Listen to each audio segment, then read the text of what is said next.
Jake Morrison wiped the sweat from his forehead as he walked through the thick alien forest. The trees here were strange, with purple bark and silver leaves that made weird sounds when the wind touched them. He had been walking for 3 hours. Now checking the area on the human base on planet Kepler-442b. This was just another boring patrol. Jake was a Marine sergeant, and he had done this same walk many times before. The planet was dangerous, full of wild animals that could kill. A man in seconds, but today seemed quiet. Too quiet. Jake stopped walking and listened. Something was wrong. In the distance, he could hear a sound that did not belong in this forest. It was crying. Not the howl of a beast or the call of a bird. It sounded like a child. He grabbed his radio. Base, this is Morrison. I'm hearing something strange out here. Permission to check it out. The voice that came back was sharp. Negative, Morrison. Stick to your route. We don't have time for mysteries. Jake looked toward the sound. Every part of his training told him to follow orders. But the crying continued, weak and scared. It was definitely a child, and children did not belong in this deadly forest. He made his choice. Base, I'm having radio trouble. Going to check it out and report back. He turned off his radio before they could answer. Jake moved carefully through the trees, following the sound. The crying got louder as he got closer. His heart was beating fast. What kind of child could be out here? There were no human settlements for hundreds of miles. The forest opened up into a small clearing. Jake stopped and stared. In the middle of the clearing was a metal cage, twisted and ugly. Inside the cage was a small figure, curled up and shaking. Around the cage were bodies. Jake moved closer, his weapon ready. The bodies were not human. They were tall and thin, with pale blue skin and long arms. Their clothes were torn and bloody. It looked like they had been dead for days. The small figure in the cage looked up at him. Jake almost dropped his weapon. It was a child, but not a human child. She had the same pale blue skin as the dead bodies, but she was tiny, maybe 4 feet tall. Her eyes were huge and purple, filled with tears. Her arms had deep cuts on them, and she was shaking with fear. The child made a sound, soft and musical. She was trying to talk, but Jake could not understand the words. She pointed at the dead bodies and made the sound again. Then she looked at Jake and cried harder. Jake felt his chest tighten. Someone had put this child in a cage and left her here to die. The dead bodies around her were probably her family. Pirates maybe, or slave traders. They had killed the adults and left the child as bait for the wild animals. The child reached through the bars of the cage toward Jake. Her hand was so small, with long, thin fingers. She was not asking to be freed. She was asking him not to leave her alone. Jake looked around the clearing. The sun was getting low in the sky. Soon it would be dark, and that was when the real monsters came out. The stalkers hunted at night. They were huge, with 6 legs and teeth like knives. A pack of them could kill a grown man in minutes. This little child would not last an hour. He knelt down next to the cage. The child stopped crying and watched him with those big purple eyes. Jake tried to smile, even though his heart was breaking. "Hey there, little one, don't worry. I'm going to get you out of here." The child did not understand his words, but she seemed to understand his voice. She moved closer to the bars. Jake looked at the cage. It was made of some kind of alien metal, twisted together by hand. Whoever made it was not trying to be nice. They just wanted to keep the child trapped. But the metal was thin in some places. He pulled out his knife and started working on the weakest part of the cage. The metal was harder than it looked, but Jake was strong. After 10 minutes of work, he made a hole big enough for the child to crawl through. The child watched him work. When the hole was big enough, she looked at Jake and then at the hole. She was afraid to come out. Jake put his hand through the hole, palm up. "It's okay, I won't hurt you." The child looked at his hand for a long time. Then, very slowly, she reached out and touched his fingers with hers. Her skin was warm and soft. She made that musical sound again, but this time it sounded less scared. Jake moved back and made the hole bigger. "Come on out. We need to get somewhere safe." The child crawled through the hole. She was even smaller outside the cage, and Jake could see how hurt she was. The cuts on her arms were deep, and she was very thin. She had not eaten in days. As soon as she was free, the child threw her arms around Jake's leg and held on tight. She was crying again, but these were different tears. These were tears of relief. Jake picked her up carefully. She weighed almost nothing. "Don't worry, little girl. I've got you now. Nobody is going to hurt you anymore." The child looked up at him and said something in her musical language. Jake could not understand the words, but he understood the meaning. She was saying thank you. In the distance, Jake heard a sound that made his blood run cold. It was the howl of a stalker, and it was getting closer. Night was coming, and the hunt was about to begin. Jake held the alien child close to his chest and ran toward the hills. The howling sounds were getting louder, and he could hear heavy footsteps crashing through the forest behind them. The stalkers were coming. The little girl pressed her face against Jake's shoulder. She was not crying anymore, but he could feel her small body shaking with fear. Her thin arms were wrapped around his neck, holding on as tight as she could. Jake knew these hills well.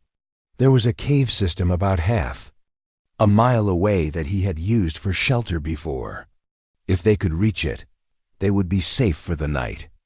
Stalkers were big and strong, but they could not fit through small cave openings. The child made a soft sound near his ear. It was almost like singing, but very quiet. Jake looked down at her as he ran. Her purple eyes were wide with fear, but she was looking at him with something else too, trust. She trusted him to keep her safe. They reached the caves just as the last light disappeared from the sky. Jake could hear the stalkers moving through the trees below them, but they had not found the trail yet.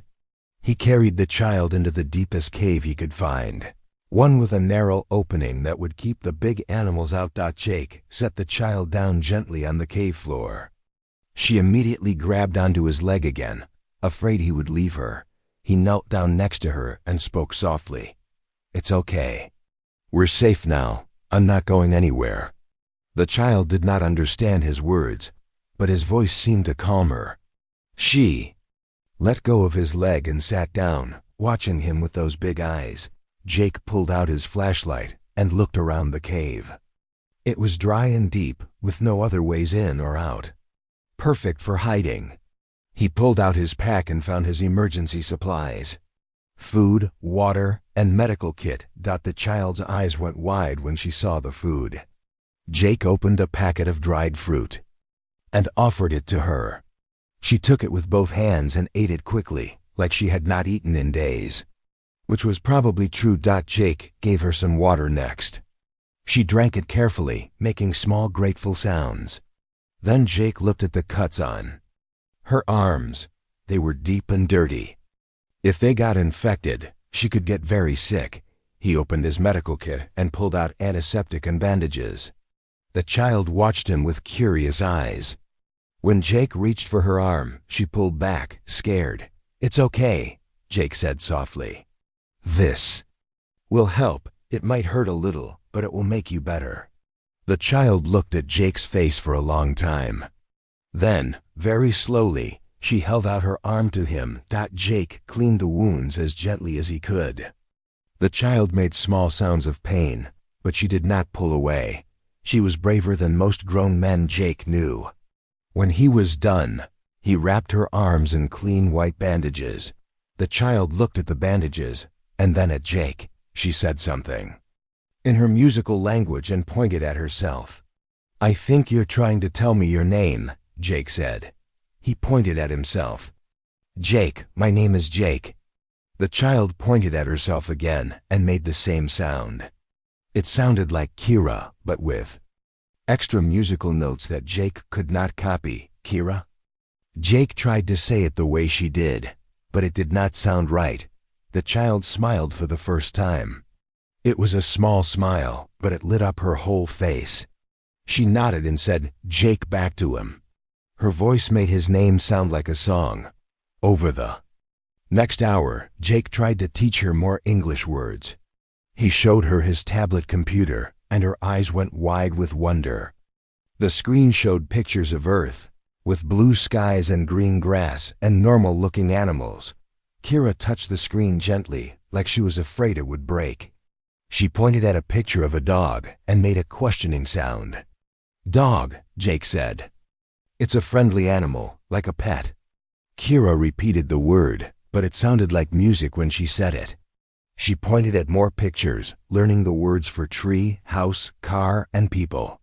She was incredibly smart. After hearing a word just once, she remembered it perfectly. Then Kira did something that surprised Jake. She put her small hand on his arm and closed her eyes. Suddenly, Jake felt calm and peaceful, like all his worry and fear had just melted away. The feeling lasted for about 10 seconds. Then Kira took her hand away. Jake stared at her. "How did you do that?" Kira looked embarrassed, like she had done something wrong. She pulled her hands close to her chest and looked down. No, Jake said quickly. "That was amazing." "That was good." Kira looked up at him again. She seemed to understand that he was not angry. She put her hand on his arm again, and the peaceful feeling came back. This time Jake realized what was happening. She was somehow sharing her emotions with him, making him feel what she wanted him to feel. Outside the cave, the stalkers were getting closer. Jake could hear them sniffing around the entrance to the cave system. But he was not afraid anymore. Kira's touch had made him calm and clear-headed. Then, Kira did something else that amazed Jake. She turned toward the cave entrance and made a sound he had never heard before. It was still musical, like her voice, but much higher and louder. It hurt Jake's ears a little, but it was not meant for him. Outside, the stalkers made sounds of pain and confusion. Jake heard them running away, crashing through the trees as they fled from Kira's strange call.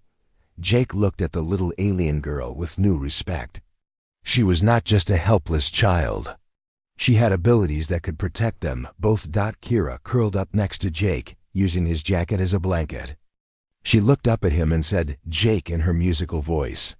Then she said something else in her own language. Jake did not understand the words, but he understood the meaning. She was saying good night and thank you, and that she felt safe with him. As Kira fell asleep, Jake watched over her and thought about what would happen next. He could not take her back to the base. They would want to study her or turn her over to the government. That was not what she needed. She needed someone to take care of her, to protect her. She needed a family. And maybe, Jake thought, he needed one too. Jake woke up to the sound of helicopters. The morning sun was shining into the cave, and Kira was still sleeping next to him, her small hand holding onto his jacket. The sound was getting closer, and Jake knew his team had come looking for him. The sound was getting closer, and Jake knew his team had come looking for him. Gently shook Kira awake. Her purple eyes opened slowly, and for a moment she looked scared. Then she saw Jake and smiled. She said, "Jake," in her musical voice, and sat up. "My friends are coming," Jake told her. "They're looking for us. Don't be afraid, okay?" Kira did not understand all the words, but she heard the worry in Jake's voice. She put her small hand on his arm and gave him that calm feeling again. Even though she was just a child, she was trying to comfort him. The helicopter landed outside the cave system. Jake could hear voices calling his name. He recognized Lieutenant Amy Carter's voice among them. "Morrison, where are you?" Jake picked up Kira and walked toward the cave entrance. She wrapped her arms around his neck and buried her face in his shoulder. She was scared of the new voices. "I'm here," Jake called back. "I'm coming out." Jake stepped out of the cave with Kira in his arms. 3 soldiers were waiting for him, led by Lieutenant Carter. She was a tough woman with short red hair and sharp green eyes. Behind her were Corporal Danny Smith and Private Kevin Brown. All 3 soldiers stopped and stared when they saw Kira. Their hands moved toward their weapons without thinking. "Stand down," Jake said firmly. "She's just a child. She's not dangerous." "Lieutenant." Carter stepped closer, her eyes wide with surprise. "Morrison, what the hell is that thing?" "Her name is Kira," Jake said, his voice getting angry. "And she's not a thing. She's a little girl who was left to die in a cage." Kira lifted her head and looked at the new people. She made a small frightened sound and held onto Jake tighter. "It's okay," Jake whispered to her. "These are my friends. They won't hurt you." Dr. Lisa Park came running up from the helicopter. She was the team's science officer, a small woman with brown hair and kind eyes. When she saw Kira, her face filled with wonder instead of fear. "Oh my God," Dr. Park said softly. "She's beautiful. May I look at her, Jake?" Jake looked down at Kira. "It's okay. She's a doctor. She wants to help." Dr. Park moved slowly and spoke in a gentle voice. "Hello, little one. I'm Lisa. I won't hurt you." Kira looked at Dr. Park for a long moment. Then she reached out one small hand toward her. Dr. Park smiled and let Kira touch her fingers. "She's incredible," Dr. Park whispered. "Look at her bone structure, her skin color. I've never seen anything like her." Lieutenant Carter was talking into her radio. "Base, this is Carter. We found Morrison. He's safe, but we have a situation. He's got an alien child with him," the radio crackled back. "Bring them both in for debriefing. The child goes to medical for examination." Jake's grip on Kira tightened. "No, I'm not turning her over to anyone." "Morrison." "You don't have a choice," Lieutenant Carter said. "This is bigger than you. Command needs to know what we're dealing with." "She's been through enough," Jake said. "Look at her.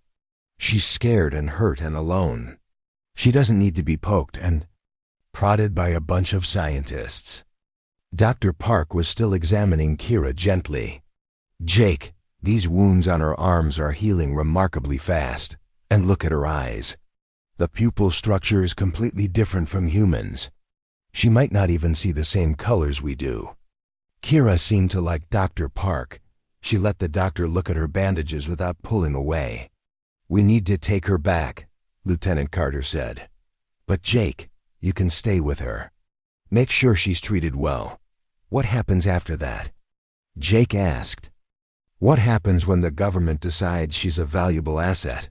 Or when they decide she's too dangerous to let live free?" Lieutenant Carter did not have an answer for that. Dr. Park looked up from examining Kira. "Jake, I need to tell you something. I think I know what she is." Everyone turned to look at Dr. Park. "I've been studying reports of a species called the Ethereals. They were supposed to be wiped out by the Drakari Empire 5 years ago. But this child, she has all the characteristics. The blue skin, the large eyes, the delicate bone structure. So she's the last one?" Jake asked.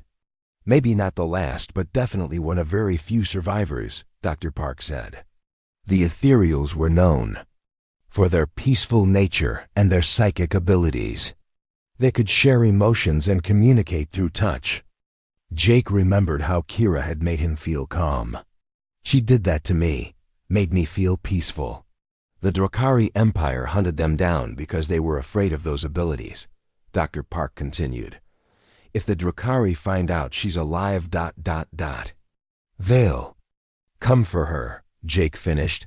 Lieutenant Carter's radio crackled again. "Carter, we're picking up unknown ships on the edge of the system. Get back to base immediately." Jake felt his blood turn cold. Unknown ships? Dr. Park looked scared.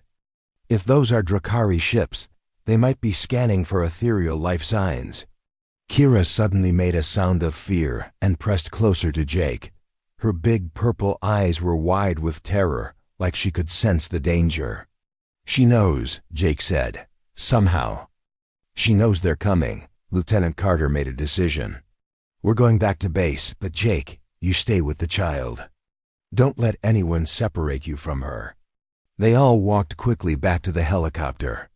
Kira had never seen one before, and she was scared of the big noisy machine.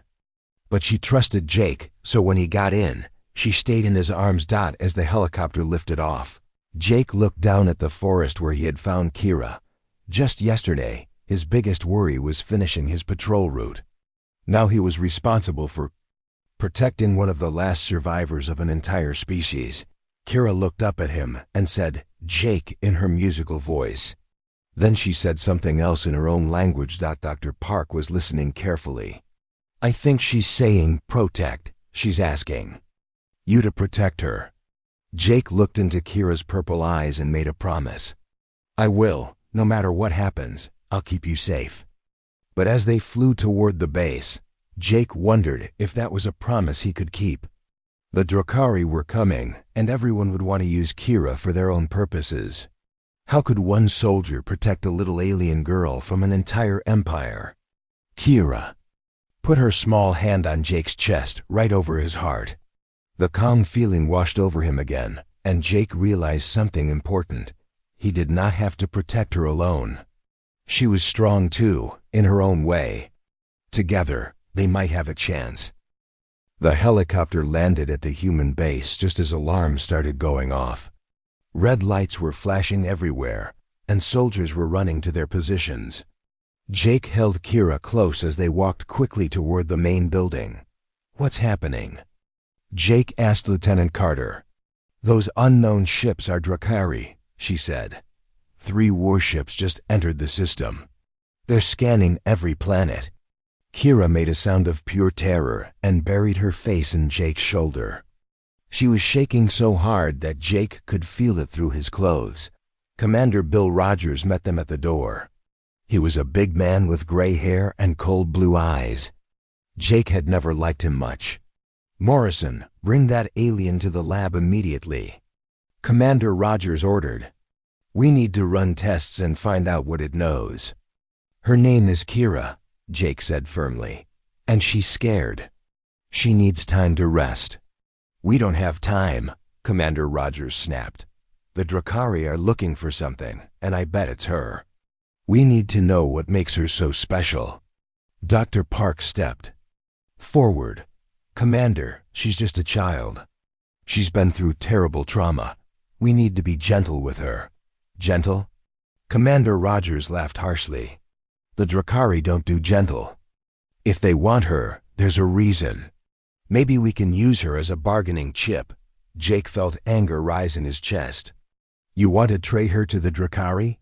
They're the ones who killed her family. I want to protect this base and everyone in it." Commander Rogers said, "If giving them one alien saves 1,000 human lives, that's an easy choice." Kira looked up at Jake with her big purple eyes. She did not understand all the words, but she understood the anger and fear in everyone's voices. She put her small hand on Jake's face and whispered Jake in her musical voice. Dr. Park was watching Kira closely. "Commander, I've been studying the reports about ethereals. They have abilities we don't understand. She might be able to help us more than hurt us." "What kind of abilities?" Commander Rogers asked. "She can share emotions through touch," Dr. Park explained. "And she can make sounds that frighten away predators. There might be more." As if she understood, Kira turned toward the door and made a small, worried sound. A few seconds later, Lieutenant Carter's radio crackled. "Base, this is Patrol 7. We've got incoming Drakari fighters. They're heading straight for you." Commander Rogers stared at Kira. How did she know?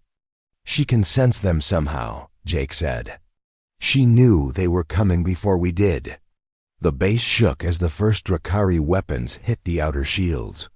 Alarms got louder, and more soldiers ran past them. "Get her to the bunker," Commander Rogers ordered. "If the Drakari want her so badly, we're not making it easy for them." Jake started to carry Kira toward the underground bunker, but she grabbed his shirt and shook her head. She pointed toward the command center and made urgent sounds. "She wants to go to the command center," Dr. Park said. "She's trying to tell us something.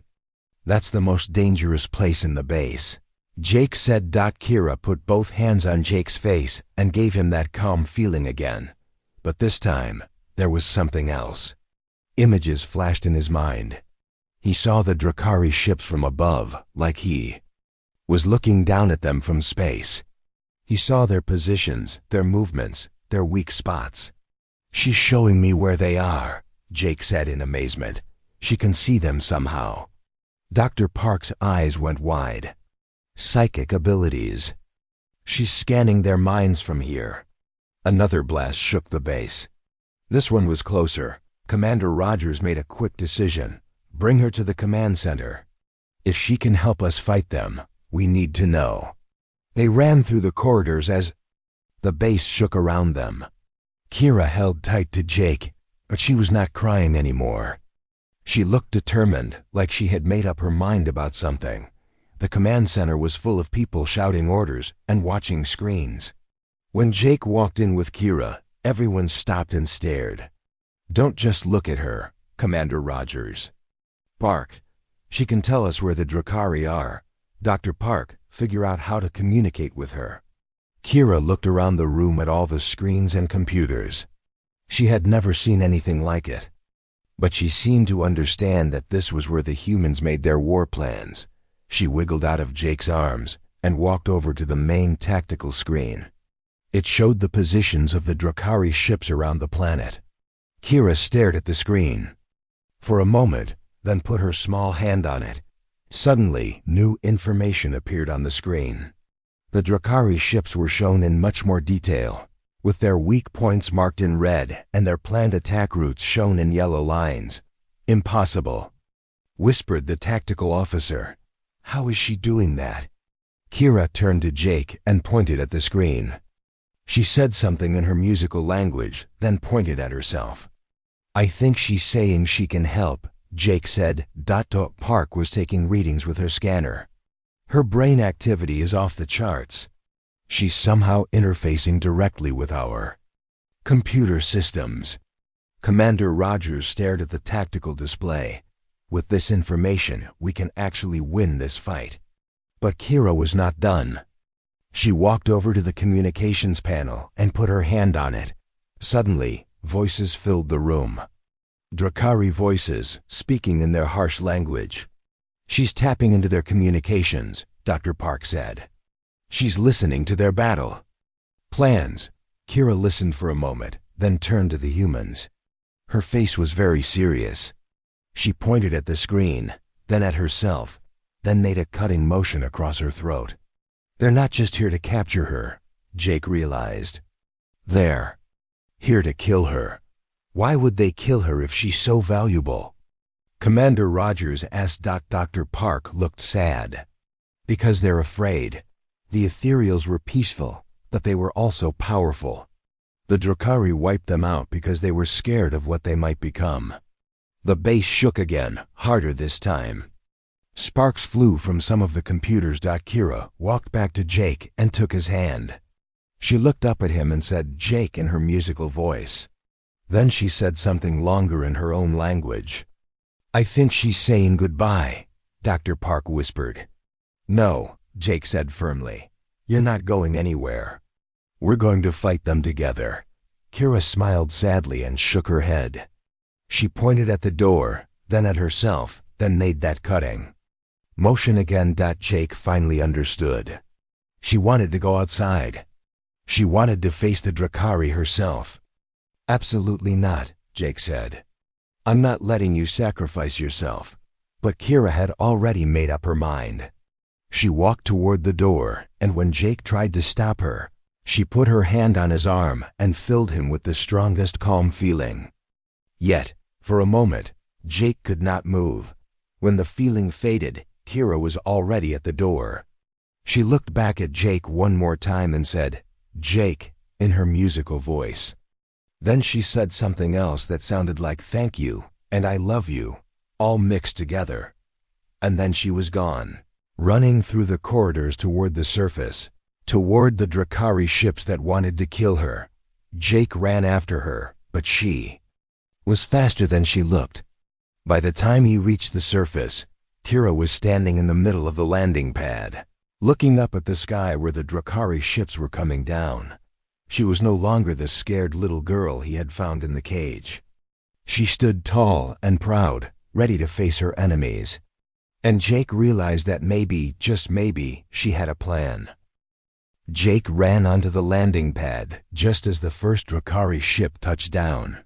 It was huge and black, with sharp edges that looked like weapons. The door opened with a hiss, and 6 Drakari soldiers came out. They were tall and covered in dark scales, with red eyes that glowed in the morning light. Each one carried a weapon that hummed with deadly energy. They moved like hunters who had found their prey. Kira stood in the middle of the landing pad, looking very small next to the giant ship, but she was not running or hiding. She stood straight and tall, watching the Drakari soldiers with her big, purple eyes. The leader of the Drakari soldiers stepped forward. When he spoke, his voice sounded like grinding metal. "Little ethereal," he said in English. "You have led us on a long hunt, but now it ends." Kira tilted her head and looked at him. When she spoke, her voice was still musical, but it was stronger than before. "Why do you hunt children?" she asked in perfect English. Jake was amazed. "Yesterday." Kira could barely say his name. Now she was speaking like she had known English her whole life. The Drakari leader laughed, a harsh sound. "Because children grow up. Because one small ethereal today becomes a threat to the Empire tomorrow." "My people were peaceful," Kira said. "We never hurt anyone." "Your people were dangerous," the Drakari snarled. "You could read minds, control emotions, turn our own soldiers against us. We will not make that mistake again." More human soldiers had come out of the base, including Jake, Dr. Park, and Lieutenant Carter. They had their weapons ready, but the Drakari ship's guns were pointed at them. One wrong move and everyone would die. "Let the humans go," Kira said. "This is between you and me." "The humans protected you," the Drakari leader said. "That makes them enemies of the Empire." Jake stepped forward, even though it was dangerous. "She's just a child. What are you so afraid of?" The Drakari leader turned his red eyes toward Jake. "You do not understand, human. She is not just any ethereal. Look at her eyes. Look at how quickly she learns. She is what we feared most." Dr. Park whispered behind Jake, "A psychic prodigy. That's why they're so scared." Kira looked back at Jake and smiled sadly. "Thank you for saving me, Jake. Thank you for showing me that not everyone in the universe is cruel." "Don't talk like this is goodbye," Jake said. "We're going to get through this together." But Kira shook her head. "Some fights you have to face alone." She turned back to the Drakari soldiers and closed her eyes. For a moment, nothing happened. Then the air around Kira started to shimmer, like heat waves rising from hot ground. The Drakari leader raised his weapon. "Stop her! Don't let her use her abilities." But before any of them could fire, Kira opened her eyes. They were glowing with soft purple light. Suddenly, every electronic device on the landing pad started going crazy. The Drakari weapons sparked and shut down. Their ship's engines made grinding noises and went quiet. Even the lights on the human base flickered and went out. "Impossible," the Drakari leader said. "No ethereal was ever this powerful." Kira walked toward the Drakari soldiers. They tried to use their weapons, but nothing worked. She stopped right in front of their leader and looked up at him. "You killed my family," she said. "You destroyed my world. You hunt children because you are afraid of what they might become." The Drakari leader tried to grab her, but his hands passed right through her. Kira was somehow becoming transparent, like a ghost. "But I am not here for revenge," Kira continued. "I am here to give you a choice." She raised her small hands, and suddenly, Every Drakari soldier on the landing pad fell to their knees. Their red eyes went wide with shock. Jake realized what was happening. Kira was sharing her emotions with them, but not the calm, peaceful feeling she had shared with him. She was sharing her memories, the terror of being left in that cage, the pain of losing her family, the loneliness of being the last of her kind. The Drakari soldiers began to make sounds of distress. Some of them were actually crying. "Feel what you have done," Kira said. "Feel the pain you have caused. Feel the fear of the children you have killed." The Drakari leader tried to fight against her power, but he could not resist. Tears ran down his scaled face as he experienced the terror and sadness that his people had caused. "Stop," he whispered. "Please stop." "Will you stop?" Kira asked. "Will you leave the survivors alone? Will you tell your empire that the hunt is over?" The Drakari leader nodded frantically. Yes, we will stop. Just please make it end." Kira lowered her hands, and the Drakari soldiers collapsed onto the ground, breathing hard. Their weapons were still broken, and their ship was still powerless. "Go," Kira said. "Tell your empire what happened here. Tell them that mercy is stronger than fear." The Drakari soldiers stumbled back to their ship. Somehow, they managed to get the engines working again. As the ship lifted off, Jake could see other Drakari ships in the sky turning around and flying away. Kira watched them go, then suddenly fell to her knees. The glow faded from her eyes, and she looked like a small child again. Jake ran to her and picked her up. She was exhausted but smiling. "Is it over?" Jake asked. "For now," Kira said weakly. "They will not hunt us anymore. They are too afraid." Dr. Park ran over to them. "Kira, what you did was incredible. How did you become so powerful so quickly?" Kira looked at Jake and smiled. "Jake showed me something my people never learned. He showed me courage. When you are not afraid, you can do anything." Commander Rogers came out of the base, shaking his head in amazement. "The Drakari ships are leaving the system, all of them. They're actually retreating. What happens now?" Jake asked. Kira looked up at him with those big purple eyes. "Now I need a home. Will you take care of me, Jake?" Jake held her close and smiled.